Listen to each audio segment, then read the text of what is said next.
Amis, moi je me cherche mon prof de PC. J'aide les élèves à mieux comprendre les sciences physiques à travers donc, des exercices d'entraînement et de renforcement. Ce matin, j'ai un exercice en classe de première B et C sur bilan énergétique. Comment faire le bilan énergétique donc en circuit électrique? Nous avons donc ici deux générateurs et un moteur. Nous allons donc, sans plus tarder, nous allons donc lancer notre épreuve et vous devez bien sûr, après donc, après donc, nous avons fini de traiter l'exercice, il faut reprendre ça. Mais n'oubliez pas de, avant de donc démarrer cet exercice, je m'en vais dire un grand merci à tous mes abonnés. À ceux qui ne sont pas encore abonnés à ma chaîne, merci également à vous. N'oubliez pas de liker, de faire des commentaires et surtout abonnez-vous pour ne rien manquer de mes prochaines publications. Merci beaucoup. Sans plus tarder, nous allons donc démarrer. Dans le circuit de la figure ci-dessous, les caractéristiques des dipôles sont les suivantes. G1, E1 égale à 12 volts, R1 5 ohms.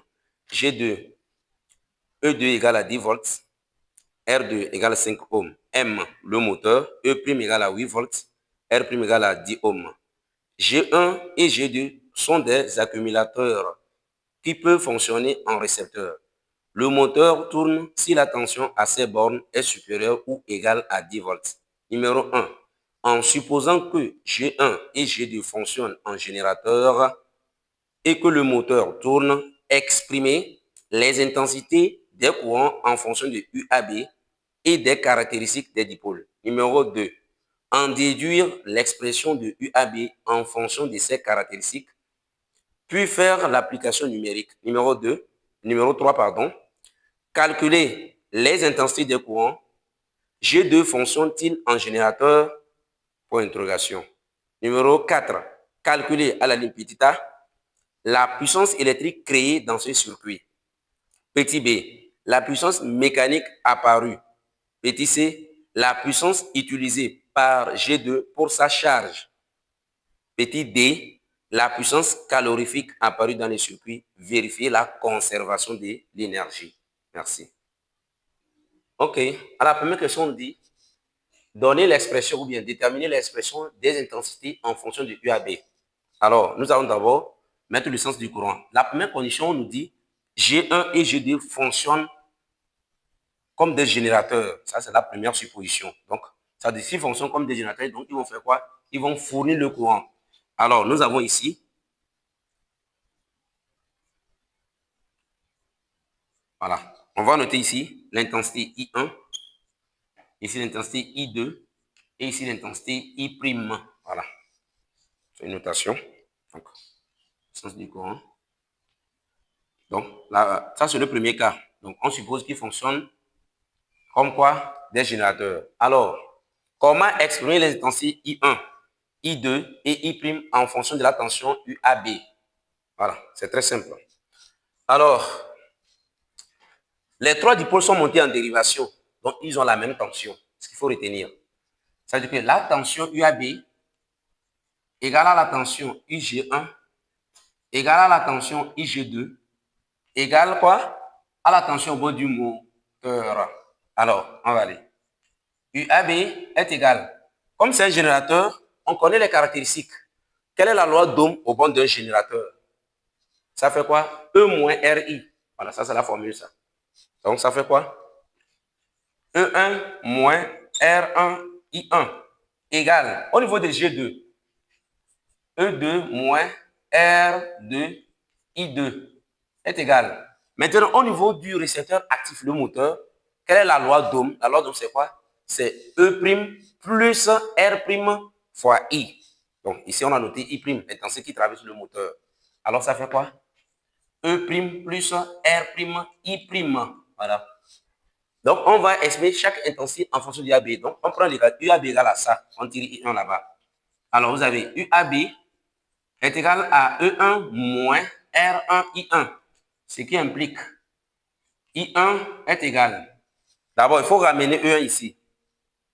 Ça fait UAB moins E1. Maintenant, comme il y a le moins ici, on multiplie.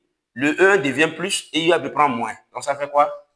E1 moins UAB sur quoi? Sur R1. Alors, on prend maintenant UAB égale à ça. Donc, on écrit UAB égale à E2 moins R2 I2. Si on veut aller, on va tirer. Moins R2, I2 est égal à quoi? Ça fait UAB moins E2. Maintenant, c'est I2, on cherche. Alors, on va tirer I2 est égal à quoi? Le moins va multiplier, donc ça va permuter. Donc, ça fait E2 moins UAB. Alors, on obtient E2 moins UAB divisé par quoi? R2. On va donc prendre aussi la tension. UAB est égal à ça. UAB est égal à E' plus R'I'. Alors, R'I' est égal à... Donc, on tire ceci, ça fait UAB moins E'. Ça fait UAB moins E'. Alors, l'intensité I' est égale à quoi? C'est égal à UAB moins E' sur R'. Nous allons passer à la question numéro 2. À la question numéro 2, on dit déduire l'expression de UAB en fonction des caractéristiques donc, des dipôles. OK. Comment déduire donc l'expression de UAB en fonction des caractéristiques? C'est ça, vous voyez, tout ça là, en fonction de ces caractéristiques. Ici, nous avons un nœud. Voilà, on applique la loi des nœuds. L'intensité I' est égale à quoi? I1 plus I2. Il y a un nœud. Donc, on va dire loi des nœuds. Loi des nœuds. Donc, on va dire au nœud A, l'intensité I' est égale à quoi? I1 plus I2. Maintenant, on va remplacer chaque intensité par son expression que nous avons trouvée ici. Alors, nous avons I'. On remplace ça. Ça fait UAB moins E' sur R' est égal I1. C'est ça, vous voyez ici. Ça fait E1 moins UAB sur R1 plus maintenant E2 moins UAB sur R2. Voilà. On va aller pas à pas. Ici, on va rendre au même dénominateur. Donc, on va faire ça là. R2 fois tout le numérateur là. R1 fois tout ça là aussi. Alors, on aura R2 E1 moins R2 UAB plus maintenant R1 E2 moins R1 UAB divisé par R1 fois R2. On continue. Alors, on va ramener ça là. UAB, on va écrire ça en même temps ici. UAB moins E' sur R'. Voilà. Maintenant, qu'est-ce que nous allons faire encore? Nous allons faire R' fois tout le numérateur là. Et nous allons faire R1, R2 fois tout ça.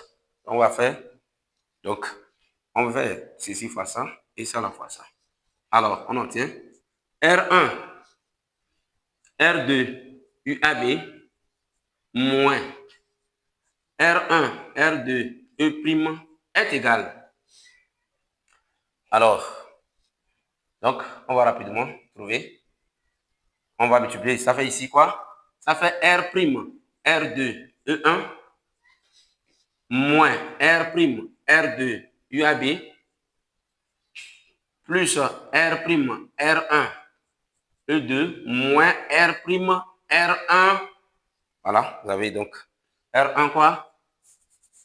UAB. Voilà. Maintenant, on va ramener l'expression où nous avons UAB. UAB de ce côté et pense à la ramener de l'autre côté. Alors, on a quoi? Si on ramène, on a R1, R2 plus maintenant. Donc, vous avez déjà ceci, c'est ce qui est écrit. Donc, lorsque vous ramenez ça là, ça devient plus. Donc, ça fait R1', R2 plus maintenant quoi? On ramène l'expression là, ici aussi, ça devient plus. Ça fait R', R1, le tout fois maintenant AB est égal à quoi? On écrit ça là d'abord. Ça fait R', R2, E1 plus maintenant. Vous avez ceci. R', R1, E2. Maintenant, vous avez l'expression là que vous devez ramener ici. Ça devient plus. Plus quoi? Plus R1, R2, E'. Voilà. On va tirer donc l'expression de UAB. La tension UAB est égale à quoi finalement? Est égale à R', R2, E1 plus R', R1, E2 plus R1, R2, E', le tout divisé par quoi? Divisé par ce que vous voyez, donc dans les parenthèses, R1, R2, plus R', R1, plus quoi? R', R2. Voilà. Regardez donc l'expression de UAB. On va passer à l'application numérique. On va passer à l'application numérique. Vous avez donc l'expression. R', c'est combien? C'est 10. Donc, on fait 10 fois R2, 5, fois E1, 12, fois 12, plus maintenant quoi? R', 10, fois R1 également. R1, ça fait 5, fois, donc E2, 10, plus maintenant quoi? Vous avez R1, 5, R2, 5, fois quoi? Fois E'. E', ça fait 8. 8. Divisé par R1 fois R2. 5 fois 5, 25. Plus maintenant. R' fois R1. R', c'est combien? 10. Fois, donc ça fait 50. Plus également R' fois R2. Donc également, vous avez R' fois R2, 50. Lorsque vous calculez, vous obtenez donc 10,4 volts. 10,4 volts. Là, on passe à la question numéro 3. À la question numéro 3, on dit calculer les intensités de courant. G2 fonctionne-t-il en générateur? Merci. Ok, on dit calculer les valeurs des intensités I1, I2 et I'. Nous allons prendre d'abord I1. I1 est égal à quoi? E1 moins UAB sur quoi? R1. C'est-à-dire E1, c'est combien? 12 moins 10,4 divisé par, donc, R1, c'est combien? Donc, R1 égale à 5. Donc, 5. Lorsque vous calculez, vous obtenez donc 0,32 ampères. On va calculer I2. Ça fait quoi? E2 moins UAB sur R2. Voilà. E2, vous avez 10 moins 10,4 sur 5. On obtient moins 0,08 ampères. On va déduire donc la valeur de quoi? De I'. Donc, I' est égal à quoi? Vous avez ça ici. Pour I', ça fait UAB moins E' sur R'. 10,4 moins 8, ce que vous voyez ici, divisé par 10. Lorsque vous calculez, vous obtenez donc I' est égal à 0,24 ampères. Maintenant, on pose la question, est-ce que le générateur donc G2 peut-il fonctionner en générateur? On va dire non. Pourquoi? On va justifier donc. G2 ne fonctionne pas. Donc, ne peut pas fonctionner. Ne peut pas fonctionner. Pas fonctionner en générateur. Donc, on va dire ça. En générateur. Car l'intensité I2, comme nous avons calculé ici, est comment? C'est inférieur à 0. Donc, ça dit ici, c'est impossible. On ne doit pas trouver l'intensité négative. Impossible. Voilà. On va entamer la question numéro 4. OK. À la question numéro 4, calculer petit a, la puissance électrique créée dans ce circuit. Petit b, la puissance mécanique apparue. Petit c, la puissance utilisée par G2 pour sa charge. Petit d maintenant, la puissance calorifique apparue dans le circuit. Vérifier la conservation de l'énergie. Merci. La question numéro 4, petit a, on dit quelle est la puissance électrique créée dans ces circuits. Quand vous regardez d'après donc la valeur de I2 qui montre que le G2 ne peut pas fonctionner comme un générateur, donc le seul dipôle qui peut fonctionner comme générateur, c'est G2. Donc c'est ça. Donc c'est lui qui crée. Donc on va calculer la puissance créée, électrique créée par... Alors, la puissance créée, donc on dit PG1, PG1 est égal à quoi? Ça fait E1 fois I1. Voilà, c'est ça. Puissance créée, donc ça fait la somme fois donc l'intensité. Alors, nous avons ceci. 12 fois quoi? Fois 0,32. Donc, il faut donc passer à l'application numérique pour avoir la valeur. On obtient PG1, 3,84 watts. À la question petit b, on dit puissance mécanique apparue. Puissance mécanique apparue. Puissance mécanique apparue. Voilà, la puissance mécanique apparue au sein du moteur. Voilà, c'est le moteur. Comment calcule la puissance mécanique? Cette puissance mécanique au bord du moteur, c'est en même temps la puissance utile du moteur. Donc, la puissance mécanique, ça fait la FEM, E' fois l'intensité I'. Voilà. Donc, nous avons donc les valeurs. Vous avez donc E' qui est égal à quoi? C'est égal à 8. Et donc, vous avez 8 fois combien? 0,24. 0,24. Là, on obtient la puissance mécanique est égale à 1,92 watts. Maintenant, petit c, on nous demande de calculer la puissance utilisée par G2 pour sa charge. Voilà, parce qu'elle est devenue maintenant récepteur. Donc, puissance utilisée par G2. Voilà. Ça devient donc, comme quoi on appelle ça puissance utile, ça. Donc, la puissance PG2 est égale à E2 fois I2. Voilà. Mais I2 ici, on va prendre la valeur positive. Hein. Il ne faut pas penser prendre négative, non. Parce qu'il est devenu comme récepteur. Donc, le courant, lorsque le courant I1 vient, donc I2 rentre. Et I' va comme ça. Donc là, vous avez donc la valeur 10 fois quoi? Fois 0,08. Là, on obtient PG2 est égal à 0,8 watts. À la dernière question ici, petit d, on dit déterminer la puissance calorifique. C'est ça qu'on appelle puissance perdue par effet Joule dans le circuit. Donc, on va dire puissance calorifique.